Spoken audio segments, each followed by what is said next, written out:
Hello all of you. हमारा channel आओ आगे बढ़ में आप सभी का स्वागत है। तो जैसा कि आप लोग को पता है कि हम लोग आज महिला सुपरवाइज़र का एमसीक्यू क्वेश्चन करने वाले हैं। आज टोटल क्वेश्चन है हमारा 25 और सभी में 2-2 नंबर है। तो यहाँ पास आपको जितना भी आपका सही होगा आप अपना टेस्ट खुद लगाते चलिएगा, और यहाँ पास आपका जितना भी सही होगा आप लास्ट में कमेंट में करके बताएंगे कि आपको कितना मिला है।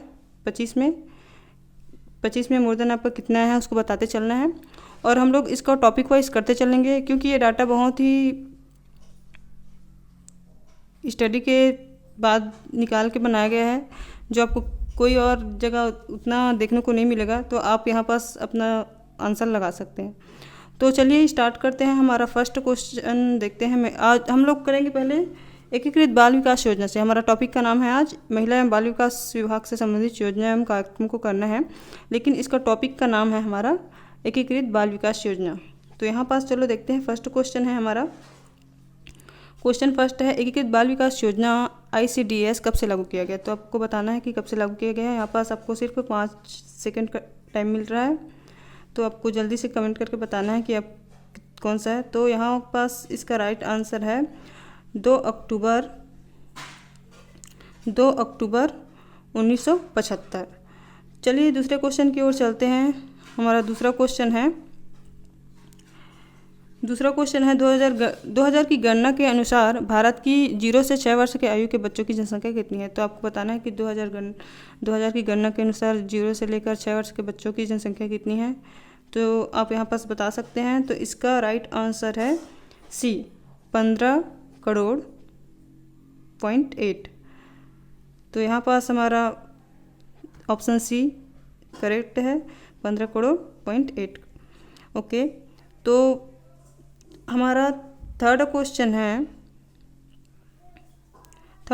है ICT योजना के तहत लाभार्थियों के रूप में किस किस आयु वर्ग को रखा गया है। तो यहाँ पास आपको बताना है कि किन किन आयु वर्ग को रखा गया है ICT योजना के तहत। तो यहाँ पास है ऑप्शन, आप अपना ऑप्शन लगा सकते हैं। तो अब बता सकते हैं कि कौन सा सही है और कौन सा गलत। तो ऑप्शन है हमारा 0 से 6 वर्ष के बच्चे एवं गर्भवती महिला एवं स्तनपान कराने वाली महिला। तो यहाँ पास option A and option C जो है यहाँ पास करेक्ट है। तो यहाँ पास आप ले सकते हैं ऑप्शन ए और ऑप्शन सी इज़ करेक्ट। चलिए अगले क्वेश्चन की ओर चलते हैं। ICDS योजना का कार्यान्वयन ज़्यादातर किसके माध्यम से किया जाता है। तो यहाँ पास आपको बताना है कि ICDS योजना के तहत जो ज़्यादातर जो कार्यान्वयन करते रहते हैं तो किसके माध्यम से होता है। तो अब बता सकते हैं किसके माध्यम से यहाँ पास होता है। तो स्कूलों में तो नहीं होता, तो यहाँ पास है ऑप्शन है हमारा आंगनबाड़ी में। इसका ज़्यादातर कार्यान्वयन जो भी इसका काम जो है कहाँ पास होते रहता है, आंगनबाड़ी में होते रहता है। तो आप यहाँ पास ऑप्शन लगा सकते हैं आंगनबाड़ी में। तो चलिए चलते हैं हमारे दूसरा क्वेश्चन की ओर। प्रश्न नंबर 5वां, गर्भवती महिलाओं को गर्भावस्था के समय कौन सी टीकाकरण किया जाता है। तो गर्भवती महिलाओं को जब गर्भावस्था के दौरान कौन सा टीकाकरण करना रहता है उसको आपको बताना है। तो यहाँ पास हमारा ऑप्शन जो है ऑप्शन सी इज करेक्ट है, टिटनेस का टीकाकरण किया जाता है। ऑप्शन सी करेक्ट, टिटनेस का टीकाकरण किया जाता है। तो चलिए अगले क्वेश्चन की ओर चलते हैं। प्रश्न नंबर 6वां, एकीकृत बाल विकास योजना इनमें से कौन सी सेवाएं प्रदान करता है। तो आपको बताना है कि एकीकृत बाल विकास योजना जो है इनमें से कौन सी सेवा प्रदान करता है। तो आप बता सकते हैं कौन सा जो ऑप्शन है वो सही है। तो इनमें से सभी ये जो है महिलाओं को रोजगार, पूरक पोषण टीकाकरण ये नहीं करता। तो यहाँ पास जो है हमारा ऑप्शन है महिला पूरक पोषण एवं टीकाकरण, ये बी एंड सी दोनों है करेक्ट।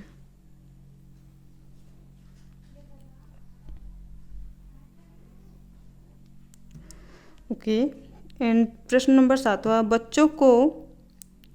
बच्चों को साल के 365 दिनों में कितनी कैलोरी की ऊर्जा देना चाहिए। तो यहाँ पास आप बता सकते हैं कि बच्चों को साल के 365 दिन में कितने कैलोरी ऊर्जा की आवश्यकता होती है और कितना देना चाहिए। तो आप अपना राइट आंसर लगा सकते हैं। तो हमारा राइट आंसर है ऑप्शन ए 500 कैलोरी। जो 500 कैलोरी जो ऊर्जा है वो राइट है। तो प्रश्न नंबर 8वां, गर्भवती माताओं को साल के 365 दिन में कितना प्रोटीन देना चाहिए। यहाँ पास ऊर्जा नहीं पूछा है, यहाँ पास प्रोटीन पूछा है। तो क्वेश्चन में हमेशा ध्यान रखना है कि क्वेश्चन बोलना क्या चाह रहा है। तो इसका राइट आंसर है D, option D. Option D इसका राइट आंसर है। ओके, हमारा अगला क्वेश्चन की ओर चलते हैं। अगला क्वेश्चन है हमारा प्रश्न नंबर 9वां, बच्चों को साल के 365 दिनों में कितना प्रोटीन देना चाहिए। तो कितना प्रोटीन की आवश्यकता होती है बच्चों को 365 दिन में, तो इनको बताना है। चलिए आप अपना आंसर बता सकते हैं। ऑप्शन बी जो है करेक्ट है। यहाँ पास 12 से 15 ग्राम, 12 से 15 ग्राम जो है यहाँ पास प्रोटीन देना चाहिए। ओके, तो अपना प्रश्न नंबर अगले प्रश्न की ओर चलते हैं। गर्भवती माताओं को साल के 365 दिनों में कितना कैलोरी ऊर्जा देना चाहिए। तो यहाँ पास कितना कैलोरी ऊर्जा पूछा है, तो आपको बताना है कि कितना कैलोरी ऊर्जा देना चाहिए जो हमारी गर्भवती माताएं उनको।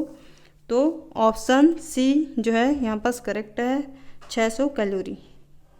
600 कैलोरी,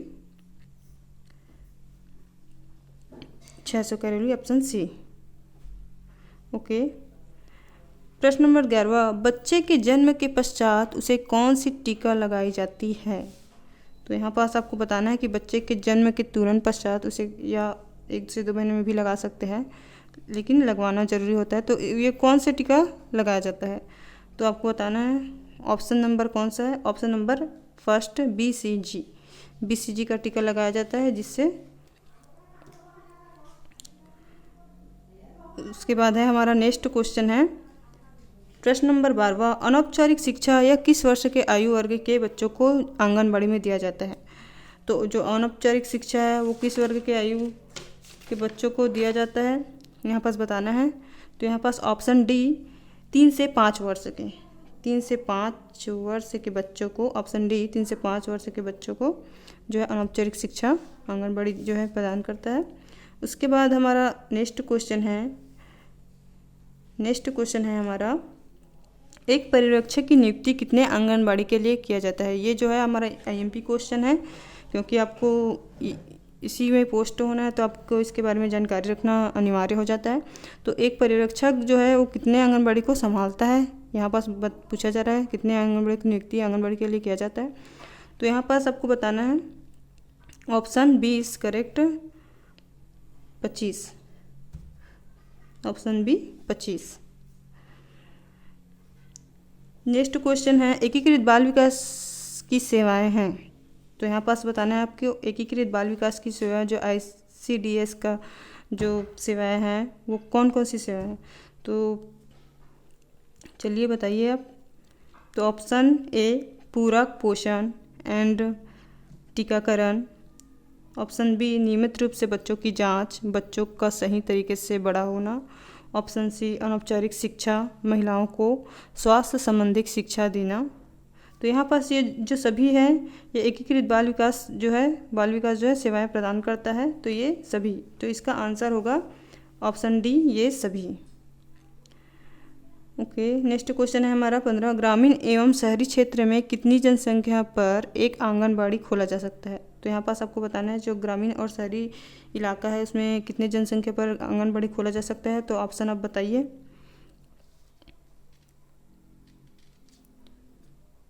तो इसका ऑप्शन है ऑप्शन नंबर सी, 400 से 800।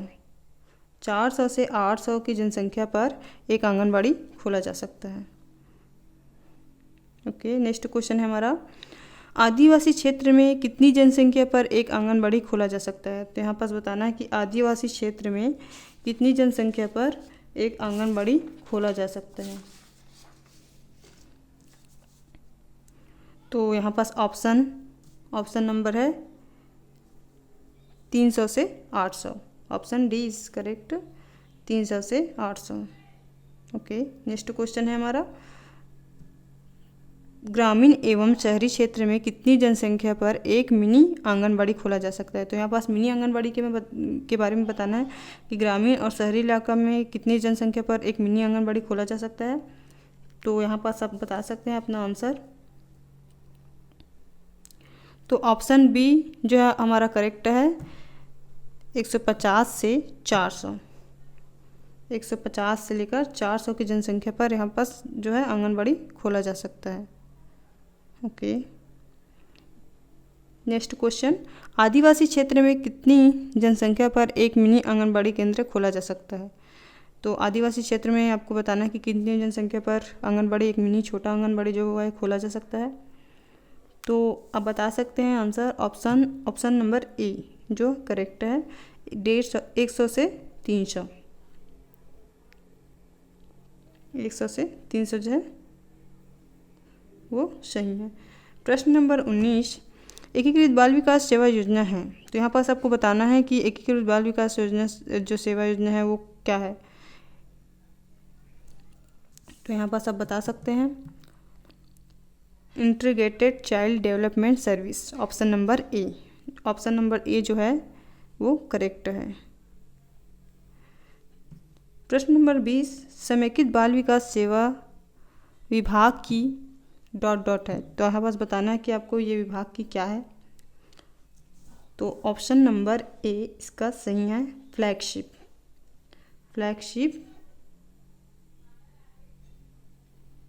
नेक्स्ट क्वेश्चन है हमारा, महिला एवं बच्चों के सर्वांगीण विकास तथा उनके संवैधानिक हितों के संरक्षण के लिए विभिन्न कार्यक्रमों एवं योजनाओं को सुव्यवस्थित ढंग से क्रियान्वित करने हेतु कौन सी विभाग का गठन किया गया। तो यहाँ पास आपको बताना है कौन से विभाग का गठन किया गया है।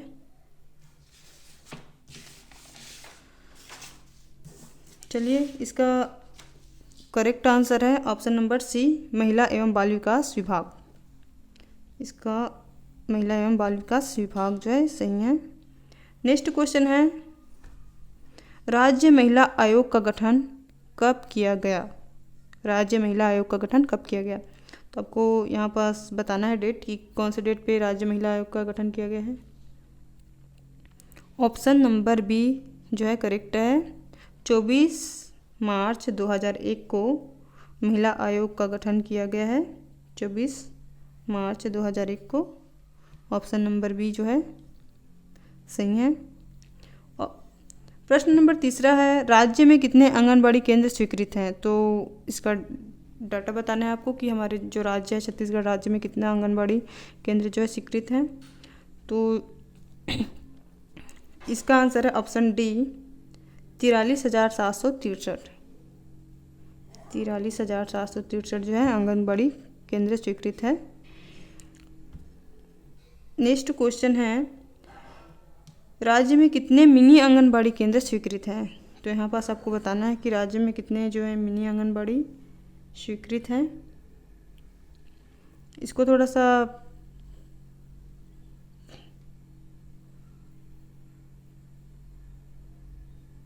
ओके पॉज करते हैं इसको।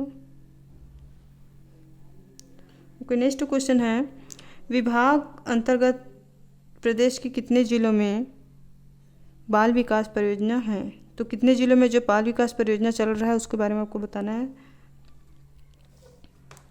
तो